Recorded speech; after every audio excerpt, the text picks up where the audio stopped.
pastime privileges, right? And so I'm going to ask you to go to this website, Slido.com, and it's going to ask you to put in a number.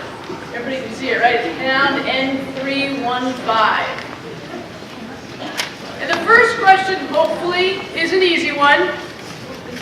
Yeah. Can you maybe go back to that first screen that had the website and the number? Yeah, it's right over here. Okay. Slido.com, SLIDO.com.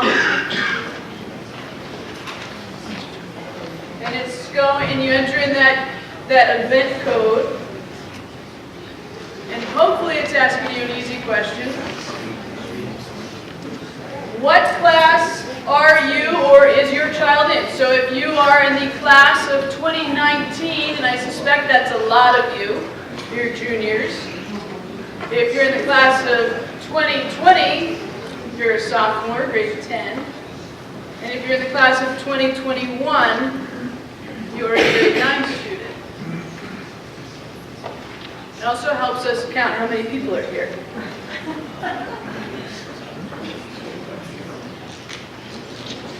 I know there's more of you than that. So again, it's Slido.com, and the event is N315.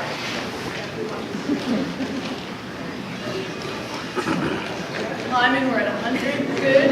Go. The sophomores have excellent showing here, incidentally, tonight. Congratulations.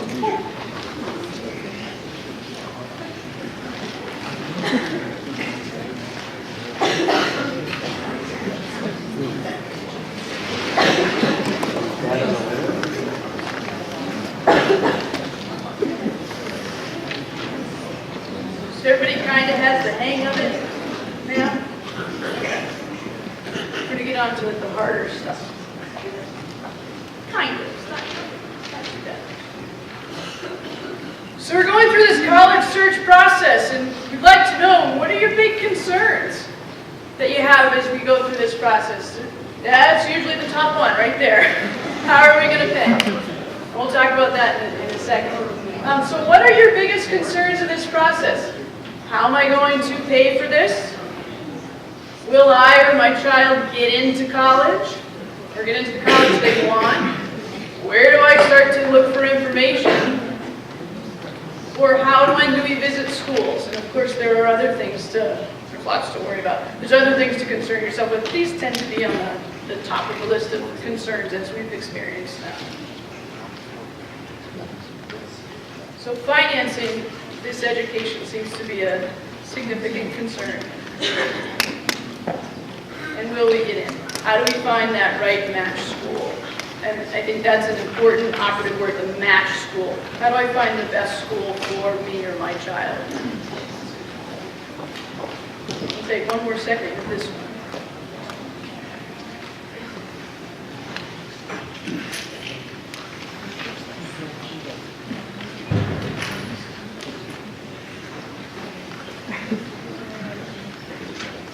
We're good. Getting close. Countdown is on. Any last minute entry? Okay. So we're going to talk about all of this stuff. So you came to the right place. And then our last, we're good? Okay. And then our last question, pardon me, is what do you think is the most important component of your application? You're going to submit an application to all of these schools. What do you think is the most important piece of that application? Is it your extracurricular activities involved in all of this stuff? Is it the recommendations that you submit? Your SAT scores, are those the most important component of your application? Or is it your transcript that we've kind of been telling you need to give some thought to?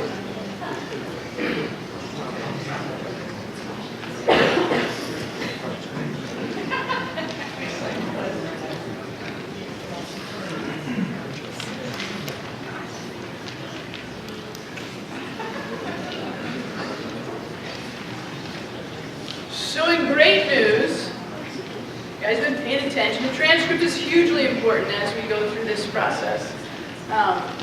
It's kind of the first piece of building that story or conveying that story of how you've done throughout the course of your 3 to 4 years of high school. Of course, there are other components to that application, and those are very important too, and they're things that will be highlighted tonight, but that transcript certainly is that main component.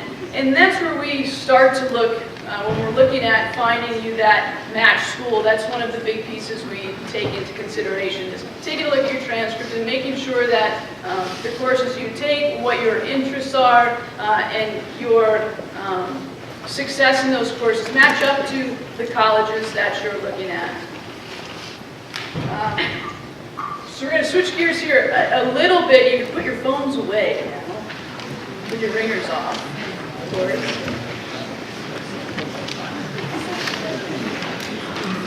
So all of those things that we just covered in the survey we are going to discuss this evening.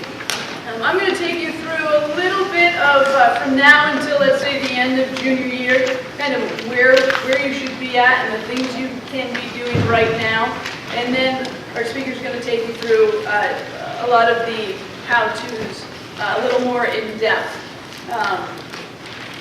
But if we're going through this timeline, and that's located at the bottom of, or a little further down on your Naviance page. Incidentally, this is Naviance. Just a show of hands, students, how many of you are logged into Naviance? Okay. So for parents, Naviance is a program that you're going to hear about from now until your student graduates, and maybe even a little further on. And we use it in the sophomore year to do a career interest inventory or survey, and that gets your student connected to the program, enrolled in the program, and starts to have start the conversation of what do you think you might be interested in studying when you get into college. So that's how we initially introduce it. The way we're going to use it tonight and going forward in the college process is there's a college search component, which we'll talk about. This is how we wind up submitting your transcripts and your letters of recommendation.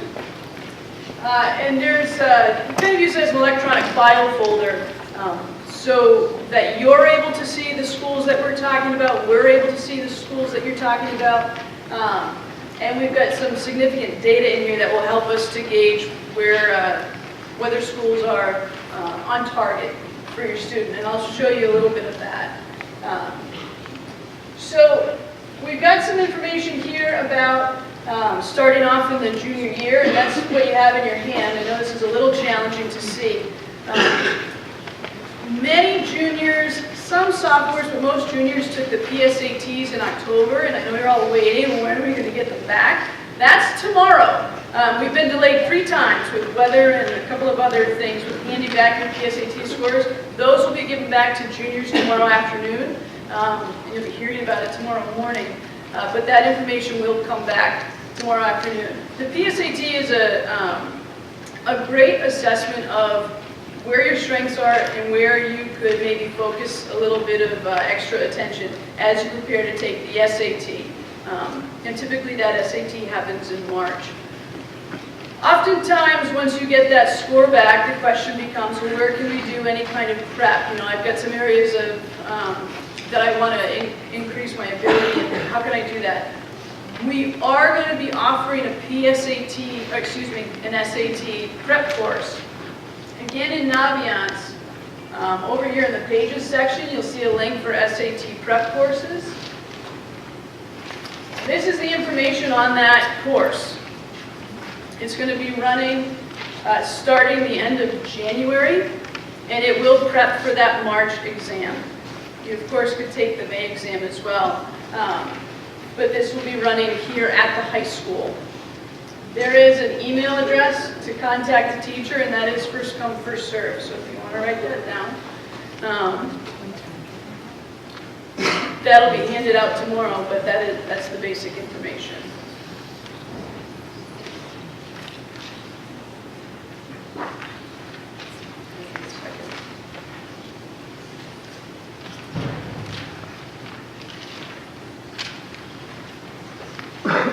Good. Sorry. So it's seasidescholar@gmail.com.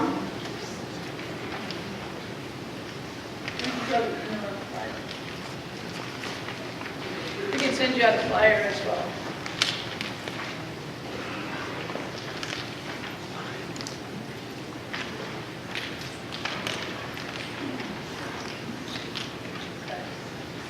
So you're going to be getting your scores back tomorrow, and the SAT is not the most important component, but it certainly is a component that we're going to look at when we're trying to gauge what schools would fit into what category.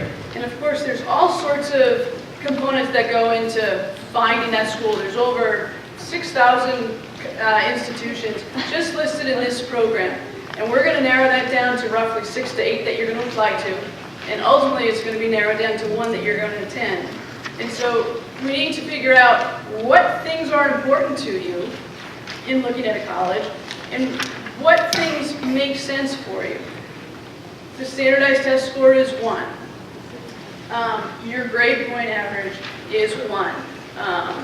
Things like the activities you're interested in, what you're interested in studying for a major, what part of the country would you like to be in. Those are all things to take into account as you begin this search process.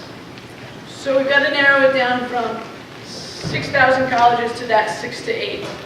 One of the ways you can do that is in this colleges section, we have a college search. This college search is going to ask you things like, are you interested in a tour for your college? Do you want it to be in a city, or would you like it to be somewhere more rural?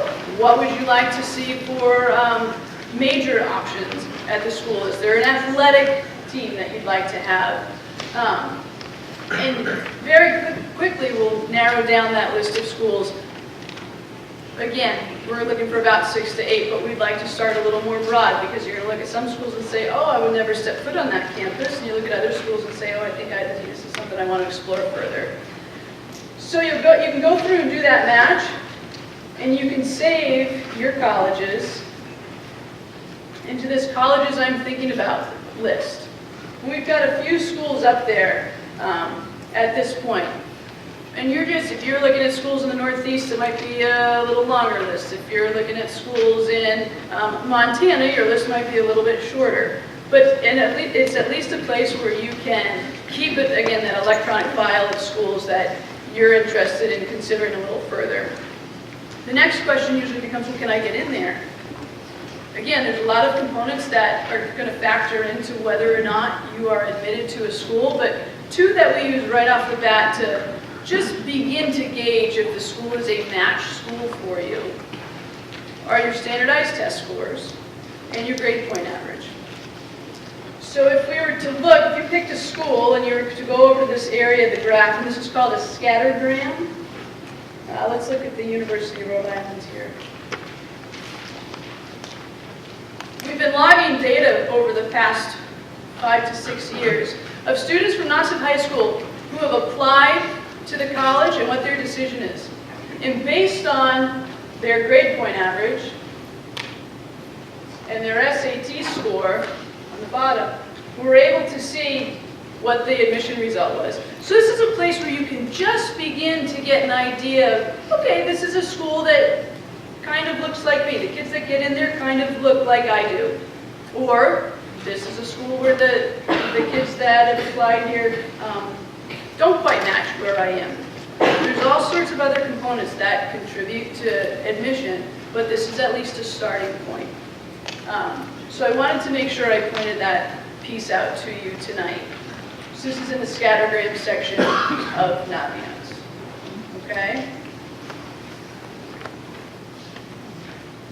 Let's head back to our home here. So that's something you can go home and do tonight. Sometimes people leave here and they want to get a jump. That's something you can go and play around with, sit down, put parents and students together and do that, and it often generates some pretty good conversation. I keep mentioning those standardized test scores. If we keep going through this list of what should I be doing right now, that SAT comes up in March. That comes up pretty quickly.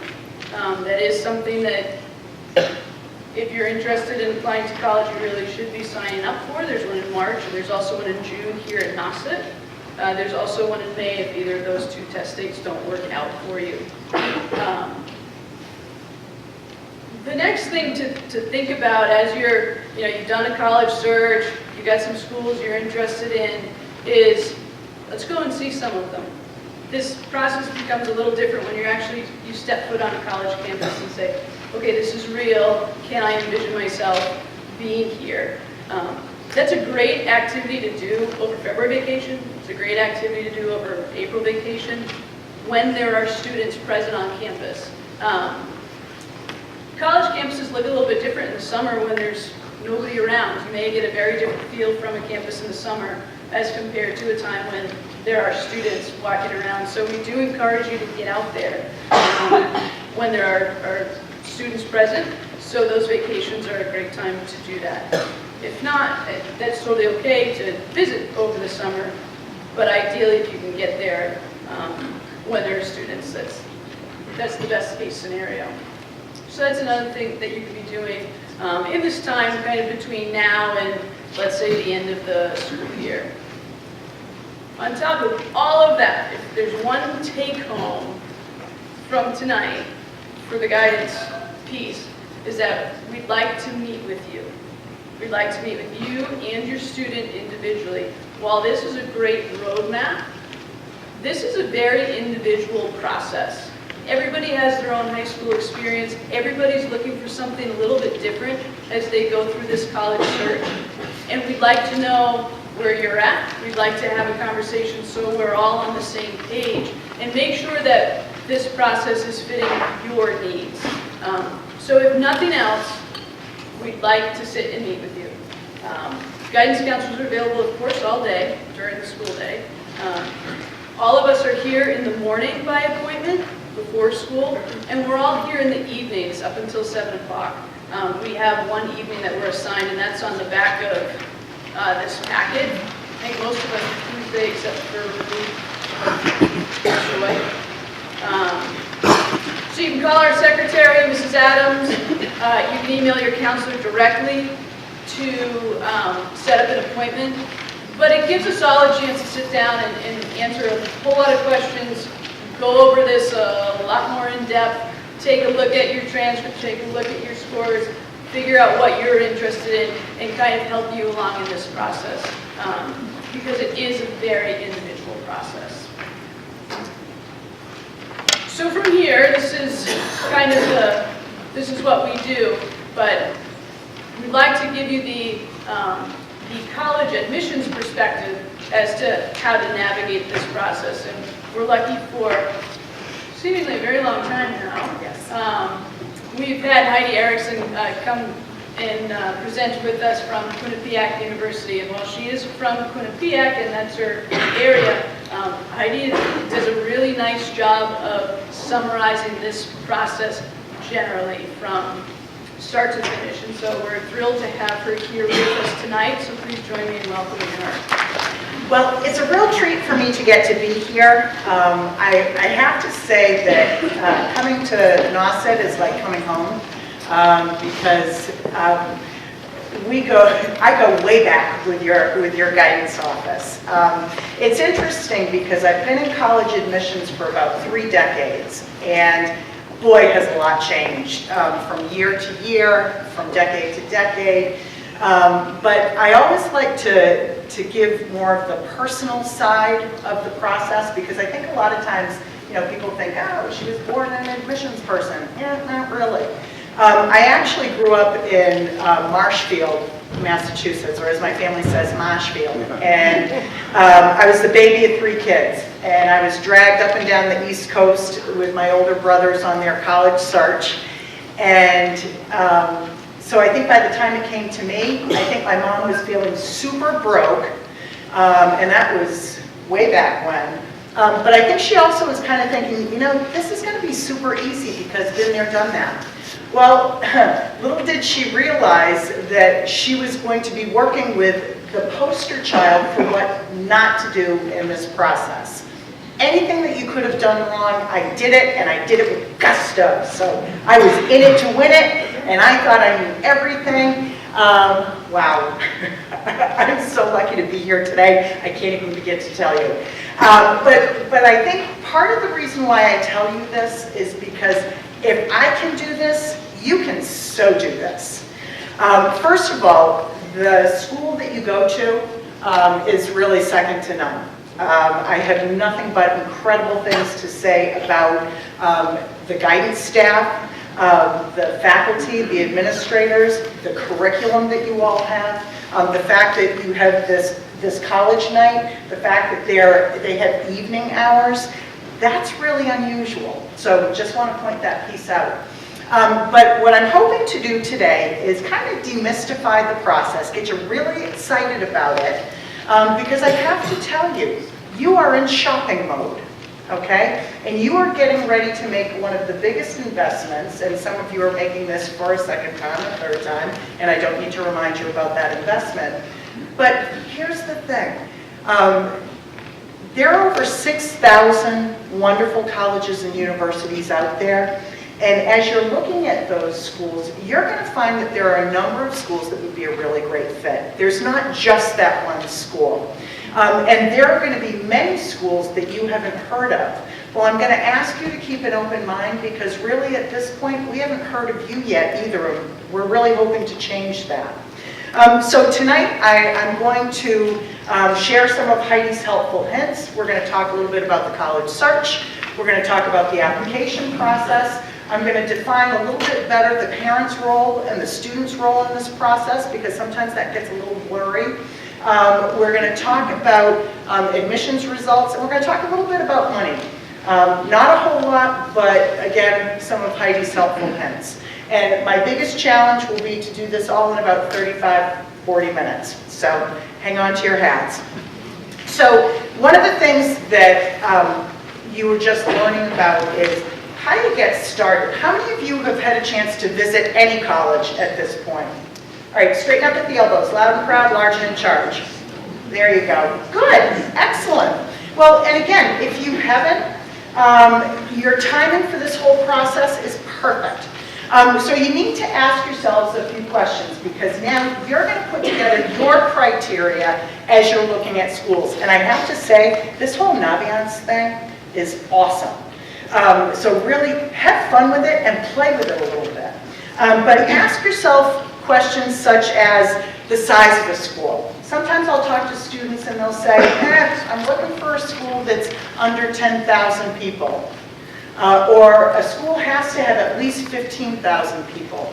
Well, I'm kind of curious as to how people actually get to that number. Like, what does that number mean? Because really, whether a school feels too big or too small has a whole lot to do with how those numbers are managed. So you may go to a school that has 20,000 people enrolled, but the average classroom size is about 25 students. So that may feel very similar to what your experience is at NRHS, give or take a handful. So look at how those numbers are managed in terms of student-faculty ratio, meaning how many students to that one faculty, what the average classroom sizes are, and even if classes earlier on are a little bit larger, look to see about opportunities where even if there's a lecture hall where they might break down into discussion groups and kind of assess that piece. The other thing is location. Location, location, location. And to be speaking with all of you this time of year, where it's a little chilly, you've had some snow, University of Hawaii may be sounding fabulous. University of Arizona, super.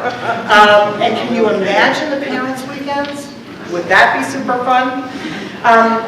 Well, seriously, that would be super fun. But if you're somebody who is a little bit of a homebody or might value coming home at Thanksgiving time or for spring break, then you may find that if you're going across the country, if you're going to the University of Hawaii, you may not be going home that much. Because not only for the distance, but also for the cost to get to and from. So sometimes when I'm talking to parents, students may have these grandiose ideas of where they'd like to go, But parents may be a little bit concerned about, what if I need to get my child home? How am I going to do that? Again, with the cost of education, or what if they get sick?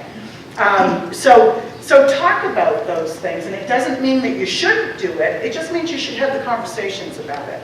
The other thing is majors. How many students today are 1,000% sure exactly what it is you want to major in? All right, straight up at the elbows. All right, keep them up for just a second. Take a quick look around the room. All right, not very many. All right, thank you. How many students have a few different ideas of what you might want to major in, or are somewhat sure? Okay, so take a look straight up at the elbows. Remember, you're not signing your life away just by answering this question, because that may change tomorrow too. So look at the hands around the room. A lot more hands go up. All right, thanks. And my last question is, how many of you have no idea whatsoever? Okay, so I was that kid that changed my major about as many times as I changed my shoes, and my mom had to remind me that we were only doing this college thing in 4 years. So when you're going through this college process, look at a couple of different things. Certainly if you have a few ideas of what you want to major in, or if you're 1,000% sure of what it is you want to do, then make sure that school has that major. But also, you might change your mind. Do you know that the national average in terms of switching majors is about 3 times? Because quite frankly, how would you know what it is you want to do? By the time you graduate from NRHS, you will come from a very structured college prep curriculum. So many years of an English, math, science, social science, and maybe even a couple of years of a foreign language. You probably haven't had too many courses on what it would be like to be a political analyst, or diagnostic medical sonography, or brain surgery for sophomores. That's me kind of driving that point home. I know, a little ridiculous. But you want to look for schools that have majors that you're thinking about, and if you have no idea what you want to major in, feel good about that, but you want to also ask about questions about how many majors does that school have to offer? What's the curriculum like? So if I were to go to that school, am I going to have an opportunity to explore a few different majors before I have to declare my major and still graduate in 4 years? Are there career service folks or faculty advisors that are going to be assigned to me that I can work with around registration, or when I want to work with them? Because again, you're a consumer. So these are some of the questions that you want to ask. The other thing is, especially when we're talking about majors, some schools have majors that are a little bit more persnickety than others to get into. And what I mean by that is, one, they could be a little bit more selective than other majors, or they may require students to get into those programs as freshmen.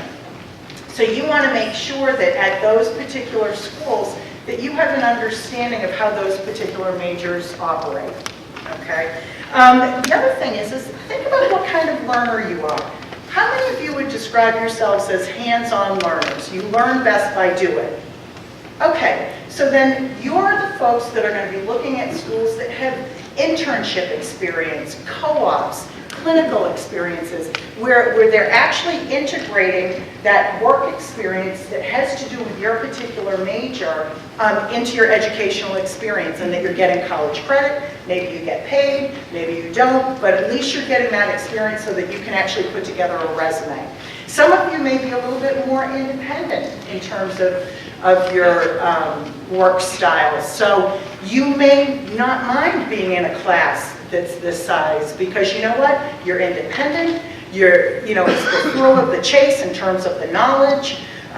So consider that particular piece as well. The other thing is that, we talked about, University of Hawaii and the University of Arizona. Those are great schools. But the other thing is you want to know if you're a good candidate for that particular school. So what you're going to do is, as you're going through Naviance, you're going to come up with a range of schools. And it's going to be, reach schools, target schools, and safety schools. Okay, what do I mean by that? All right, a reach school. Let's pretend we're having a party. Okay, we're going to have nachos, We're going to have chicken wings and fried mozzarella sticks. Sorry, we haven't eaten yet. But we need platters for these. Okay, so you're going to go into the kitchen, and on top of the cupboards, you're going to see the ideal platter. Okay, you may have to kind of reach up a little bit, hoist yourself up on the countertop. That's your reach platter. That's your reach school. It's not like you're standing outside a 3-story window and you're standing on the sidewalk and you think you're going to touch that 3rd floor window, because that's never going to happen. Okay, so let's, you know, at the end of this process, you need to have a place to go. But that tray that's on top of the cupboards, okay, it's a little bit of a reach. It's not too bad. All right, then you open up the cupboards. Those are your target platters. Okay, some you might have to reach a little bit more than others to get. Same thing with schools. They may be a little bit at the top of your GPA range or your test score range, but you know what? It's reasonable to think that really you're probably in line with any of the schools or any of the platters that are in those cupboards. And then your safety platter. That's right on the counter. Okay? If the whole kitchen cabinets fell down and all the platters broke except for that one on the countertop, you will be thrilled to pieces to go there. That's your safety school. Okay? It's a safety school isn't a safety school if you would never step foot on that college campus. Because why are you wasting your time with that? Okay? But a safety school also isn't a safety school until you've been admitted. So you want to treat every school like it is your top choice school. Because when this process is all said and done, that may be the place where you're going. All right? And schools, as I talk a little bit more about the admissions process, schools have a way of measuring demonstrated interest. So I'll talk about that. But again, so figure out if you're a realistic candidate. And again, Naviance, it's going to help you with that. If you're not sure about it, again, connect with your guidance counselors. The other thing is that parents, we talked about distance and you weighing in on that. But the other thing is the cost of education. It's a huge investment, okay? And the first time that you're having a conversation with your student about being able to afford to go to a school should not be in April of the senior year, before they have to make that May 1st deposit deadline to let schools know where they're going to go. So what you're going to do is you're going to incorporate questions about financial aid and scholarships into your whole college search process. And realize that it's not one family that can't afford it, it's a country that can't afford it. And you may find that if you do your research appropriately, that some of the schools that have a larger price tag, what you might have to pay out of pocket to go to those schools may be equivalent or less than what you might have to go and pay for a less expensive school. Not always. So as well as having that academic reach, target, and safety, you want to have that financial reach, target, and safety. And the other thing is that on every college or university website, by law, schools are required to have a net price calculator. And basically through that net price calculator, you plug in whatever financial information they're asking, and it's anonymous, so it's not like you're signing your life away with this. And based on their financial aid awarding policies, it will give you somewhat of a sense of what kinds of grants, loans, scholarships, and work study you might be able, or that you might be getting from them. Ask about merit-based scholarships. Those are scholarships that has nothing to do with the family's ability to pay, but could have to do with academic achievement, maybe standardized test achievements, or any leadership scholarships, or theater scholarships. You know, these are things to start inquiring about, and incorporate these into your questions for colleges as you're starting to look, even right at this point, because we're fully prepared to talk about that, okay? The big thing is communications. Students, you may feel like your parents are nagging you. Parents, you may feel like your students have you on a need-to-know basis, what they think you need to know. But students, one of the things that you need to realize is that Your parents know you way better than you think they know you. And they want what's best for you, okay? They want to set you up for a great experience and for success. So however challenging that communications might be, tough it out and keep it going, because I think to go through this process, it's helpful to have somebody who knows you, who's also interested in your best interest to navigate the process. And it's a partnership, because you're also going to expand that partnership with your guidance counselors, whatever colleges you're looking at. You're going to connect with admissions people who, what they do is they work with the applicants from NRHS, financial aid folks at colleges. So your partnership is going to expand, but your core are you and your parents. So just remember that piece. Okay, so at this point, you've come up with your list of schools. Technology is great, but it's like online shopping. Sometimes it's a hit, or sometimes it's a miss. So the only way you're going to really be able to figure out what school is going to be the right school for you is to visit a college campus. Okay, and from this point forward, actually we have events in the fall and in the spring, and I'll tell you, this past fall, we had a good mix of juniors and seniors in high school going to them, and this spring we'll have events for sophomores, juniors, and seniors. So in the spring, what you're going to find with some of your visits, it's kind of where two parts of the admissions cycle collide. You know, we're working on bringing in the next incoming freshman class, so we're wrapping up the application review process, but we're also welcoming you to our campuses and giving you a better sense of what we're all about, and hopefully giving you an opportunity to see if that's going to be a big fit or a good fit. So what you're going to do is you're going to go onto the college websites, and there are a few different kinds of visits that you can look for. And if possible, register for visits, especially since you're coming from a little bit of a distance. We would hate to have you come to our campus and let's say it's some, crazy Founders Day and, no other school knows about it, but we're closed down. That would be a big fat bummer to have you drive like 4 hours and find that nobody's there. So if you have an opportunity, make appointments, go onto the college websites, find out what kinds of visit options are available for the students. But if you happen to be in the neighborhood, stop on by, but make sure that you go by the admissions office because you want them to know that you were there. You want students, you want to ask, I'm here for a visit, is there something that I can fill out so that you have record of my visit? And I'll get back to why that's important.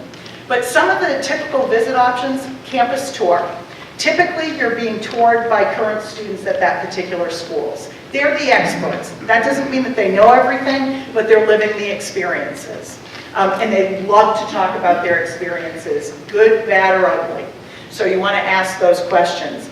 And it's not a bad thing if you're out on a group tour, because if you're not sure of the questions to ask, you can actually start picking up some questions that you might want to know about from other people that are on the tour.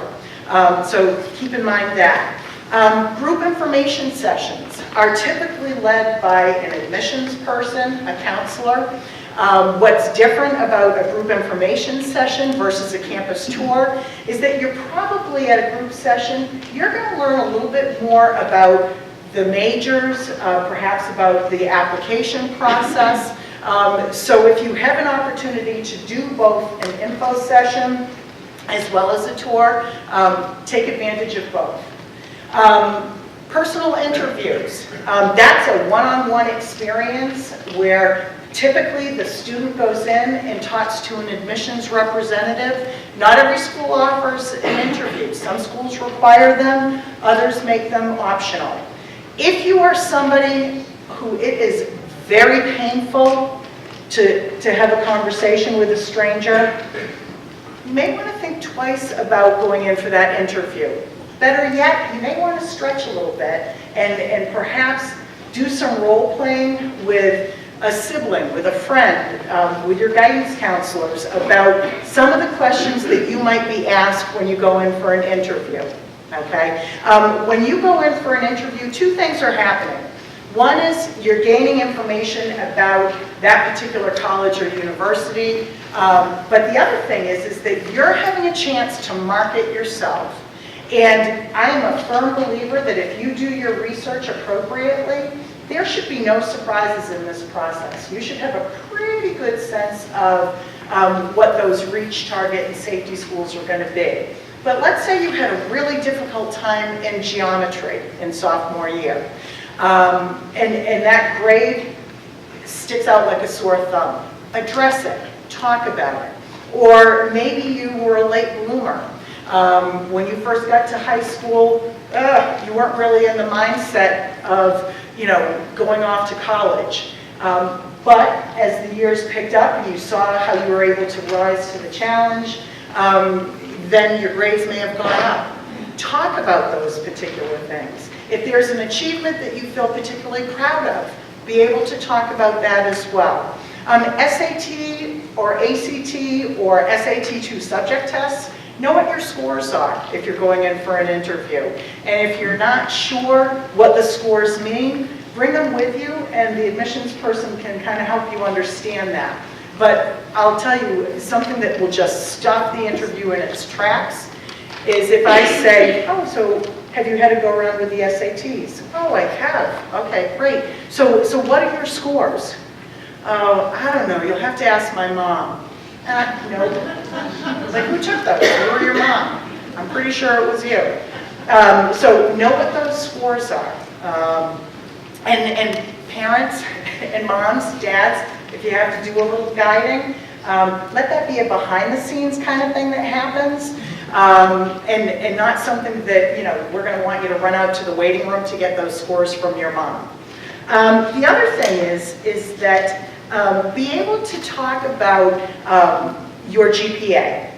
And is your GPA on a weighted scale, which takes into consideration the types of classes and levels of classes? And if so, what is the scale? Is it on a 4.0? Is it on a 4.3, 5.9, 13.2? Because that's going to make a world of difference if you go in saying, oh yeah, I've got a 3.1 GPA.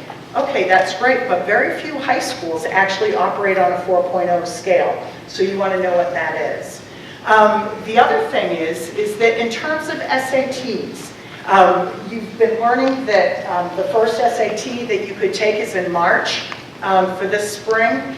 Make sure that you take the SATs at least once in the spring of your junior year, and then do it again in early fall. I get a little bit antsy about students who are one and done, meaning that you're only taking them once, and you didn't do so well, so that's it, you're done, you just don't test particularly well. Well, because SATs were designed to take more than once, and we super score, which means that we mix and match those.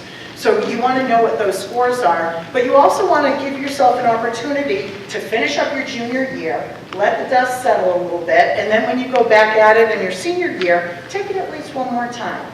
Okay? But that's something that you want to talk about in the application process because we'll want to ask about that. And you may want to find out if those test scores are required or if the school is test optional, because not every school is going to require SATs. So you need to know about that as well. Some other visit options that you might have, open houses. It's a one-stop shop. We're pulling people from academic life, student life, residential life, and you may go and sit in on some classes or information sessions, go to information tables, and be there for about 2 to 3 hours and feel like you've left chock full of information. But again, this spring, starting in February, it's a great time to start looking. Summertime. I know we talked a little bit about that. The landscape of a campus is a little bit different in the summertime, but if you're still trying to get some school visits in the summertime, I think for a lot of families, that logistically in terms of scheduling vacation time might work out pretty well. But then what you'll probably want to do is go back and take another look when school is in session. But you can at least get a sense of, can I picture myself here or not? Okay. So those are some of the visit options. Feel free to pull out your cell phones, take pictures on campus. If you happen to walk through a campus, make sure that you go to a student center because that usually has a good cross-section of students, faculty, staff, and administrators there. You can probably get a sense of some of the activities that are going on because they may have flat screen TVs or posters. Absolutely get a school newspaper. You will find out all the hot buzz topics on campus. Everything that you need to know about, and some things that may make an admissions committee a little bit nervous about to have visiting students look at and see. But definitely get those newspapers. So you've had a chance to visit the campuses, so now you're ready to start applying. So it's going to be important for you to have a sense of what different deadlines mean, okay? And I think as you're going through the process and you're starting to figure out what schools are of importance to you, that you think might be a place that you're going to apply to, start putting together some kind of a file or a calendar where you're able to start putting down application dates. And there are some terms that you should be familiar with. Early decision. If a student applies to a school early decision and they are admitted, they will enroll, okay? It's binding. Most students should not be applying early decision because you want to look at the different schools. But if you would give anything, if you would give your car keys and your cell phone to go to that school, and if admitted, withdraw all other applications from other schools, then it might be something to consider. Okay, and you would only, if you apply to any school early decision, you would only apply to one. Financially, if you're shopping around for the best financial aid package, you may not want to do the early decision because a school may satisfy what your financial needs are, but another school may satisfy it a little bit better. So if we're able to satisfy your financial needs, then again, you're committed to enroll. But if you're wanting to go into that shopping mode, that early decision piece, I would encourage you to think about that twice. Early action. Early action means you apply early, could be October, November, December. You find out early, but you've got till May 1st of the senior year, which is the universal candidate reply date, the date by which you need to decide in your senior year where you're going to go. You would have an opportunity to wait till May 1st with early action. Students potentially could apply to multiple schools early action. Where you may want to think twice about that is if you're a late bloomer and you're hoping to get your first quarter grades in, maybe first semester grades.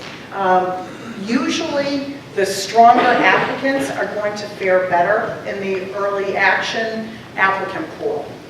Okay. Rolling admissions, working with students on a first-come, first-served basis. So the students who apply earlier are going to typically find out earlier if they've been admitted, and then they would have till May 1. Regular decision, it's a deadline, could be January, February, or March. Don't be late. And find out if you need to have just your application in by that date, or if it needs to be completed with all of your test scores, transcripts, first quarter grades, and recommendations.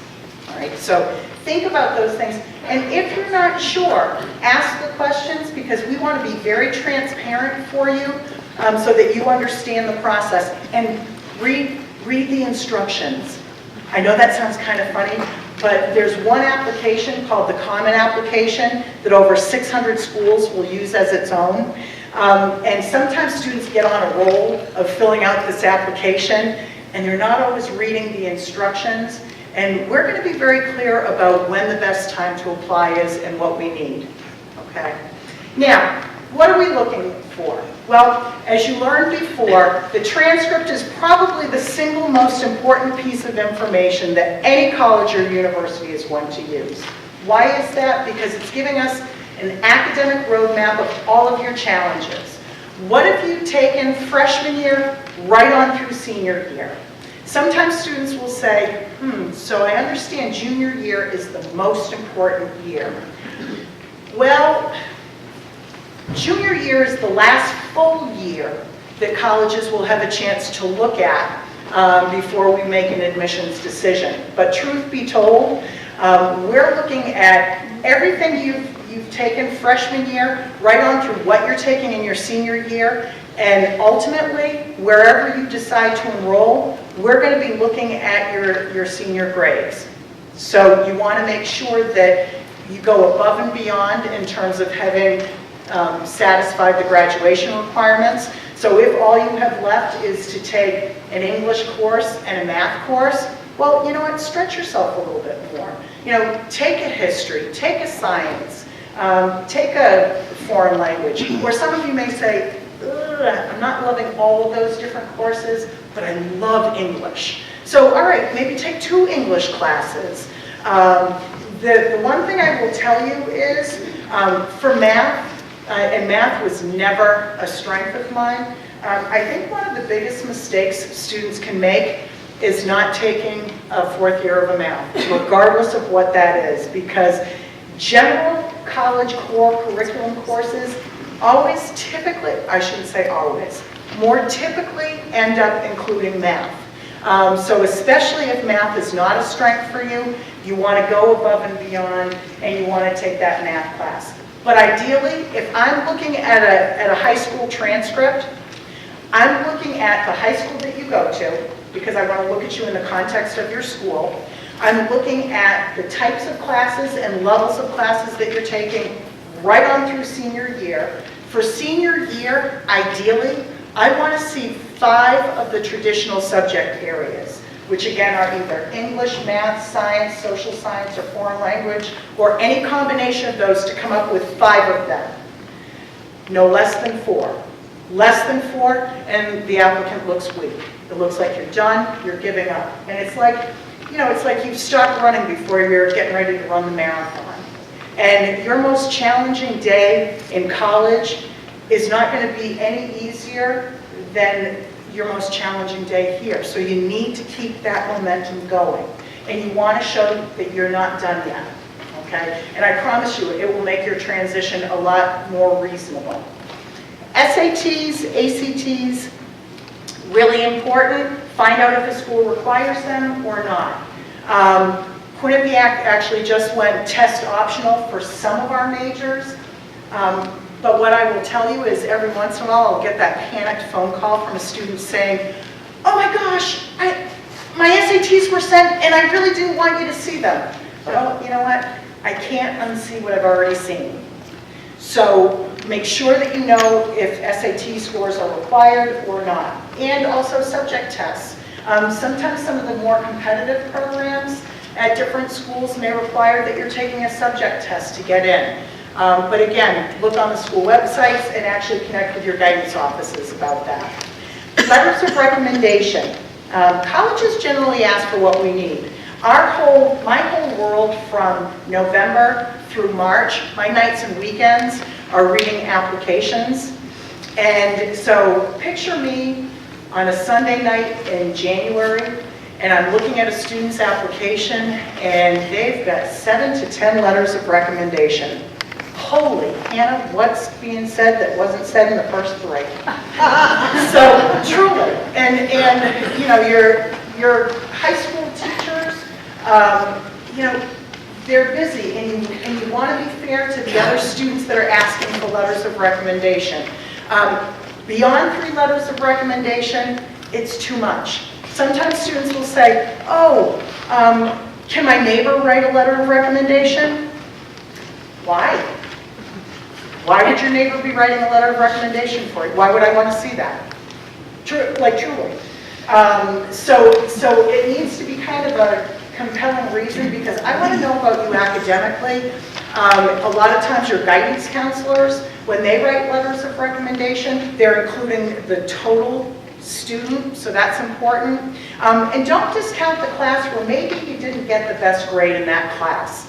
Because face it, it's easy to look like a superstar when everything is going really well, but sometimes to see what kind of student you really are is to see how you navigated through a class where maybe the grades don't reflect all the effort that you put into it. You know, get credit for that effort. the time that you spent after school with that teacher, the time that you spent with a tutor, okay? Because that will help us see that you didn't give up, that you kept going, okay? Extracurricular activities, clubs, jobs, sports. Oh, wait, by the way, letters of recommendation. Before you leave junior year, ask whatever teachers you want to write those letters of recommendation if they would be willing to do that. One, because they're all done with the seniors. You're still fresh on their minds. And then double back with those teachers in the fall to give them deadlines and let them know where those are going to go. Okay? And if it's going through Naviance, then they're going to work with your guidance counselor through that. Okay? Extracurricular activities, clubs, jobs, sports, community service. Well, I'm not counting. I want to see what you like to do. I want to make sure that you're not a couch potato. And truly, when an admissions committee is reviewing an applicant, there are two objectives that we're trying to satisfy. One, we're trying to predict the student's academic success, and also we're trying to build a community, and we're doing it one student at a time. So with those extracurricular activities, it lets us know potentially what you might be bringing to our campus, what kinds of interests you might like. A lot of times schools have, or colleges have different extracurricular activities because students will get to campus and say, wow, you don't have a model UN? I would love to do this, let's do that. So we're eager to see that as well. We also want to see how well you're able to manage your time. You don't want to be that student that says, you know what, my grades aren't so great, but I'm involved in everything. Because I'm going to say, you know what, why don't you dial it back a little bit, pick one or two activities that you like, and really focus in on your schoolwork. Because keep in mind that being a student is your number one job. That's going to be the piece that will get you into school, and that's going to be the piece that will keep you there. The other, it's kind of the icing on the cake, okay? And then the essay. That's the one piece of information students have complete control over, okay? It's almost like you're sitting down and writing me a letter. So what I encourage students to do is pick the essay topic they like the best. Because if they do that, two things are going to happen. One, the student is going to have lots of materials about themselves to pull from, and you're going to get excited about this. And if you like your essay, then I guarantee you the reader will like your essay. All right? And ask yourself the question, if an admissions committee is trying to predict my success and build a community, or see what I would bring to the community, what is it that I think is important for them to know about me? Don't try and second guess what you think an admissions committee wants to read about, because we're all a bunch of people, and we all have a lot of backgrounds and likes and dislikes, but you want to make sure that you feel like your message is getting across. The other thing that you need to be a little bit careful about is scaring the admissions committee, which may sound kind of funny, but I'll tell you, at some points when I'm reading essays, I'm fearful that I'm the only one knowing about what that student is writing about. And that makes me a nervous wreck, okay? And sometimes students will get so intensely personal that it makes me really uncomfortable, because I am nobody's BFF in that applicant pool, all right? You need to make it comfortable for the reader, and you also need to, as you're writing this essay, you don't want your message to get lost in the details, okay? So if there is one person that you would not want to read the essay that you've written, you're not done, okay? So that needs to be an essay that would be good for anybody. So what I encourage you to do before the end of your junior year is print out the list of common application essays. And then I'm going to pose to you the junior challenge. And that's where you spend one uninterrupted hour a week during the summertime, no distractions, working on your college essay. Because if you do that, you can be all done with your part of the application by the time you step foot back at NRHS for your senior year. And you will feel like all that in a bag of chips. So really important. The one thing that I haven't mentioned that I think is really important, every year through this admissions process is a different year. You know, there are different things that are happening every single year. And I think a lot of that has to do with technology. I think a lot of that has to do with trends in college admissions. So first of all, students, where are you again? Okay. So students, if you have any questions, connect with your guidance counselors, but where there might be a gray area, it's your responsibility to actually reach out to the school and find out, because with over 6,000 colleges and universities out there, your guidance staff, they're crackerjack, they're awesome, but it is virtually impossible for them to keep on the pulse of every single change at over 6,000 schools. So that's where you need to be a little bit more of a detective on your own behalf and check those things out. The other thing is that demonstrated interest. Remember how I said that when you go to visit a college or university, it's really important to go to the admissions office and ask if there's something that you should be filling out.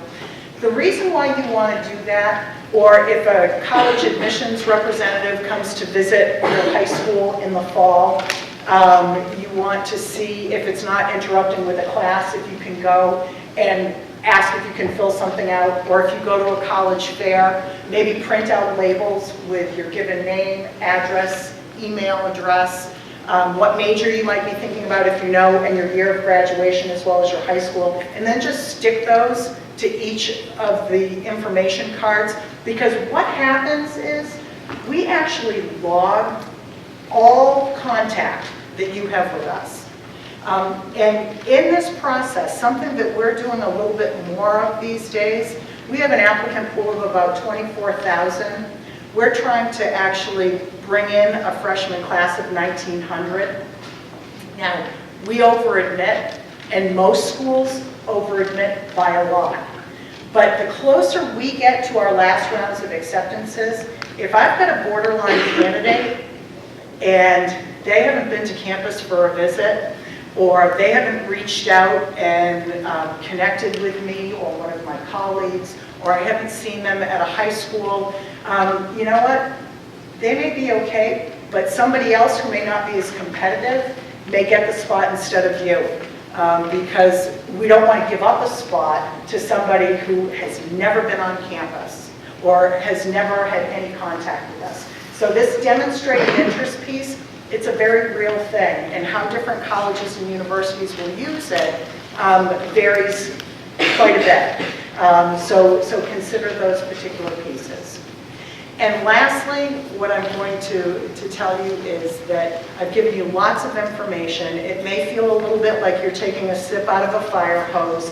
You're going to hear it again, ask questions, but enjoy the process, because it is a process. And guess what? You will all have a place to go if you do your homework and do your research. And you'll have more than one right place to go. So good luck, enjoy, and keep going.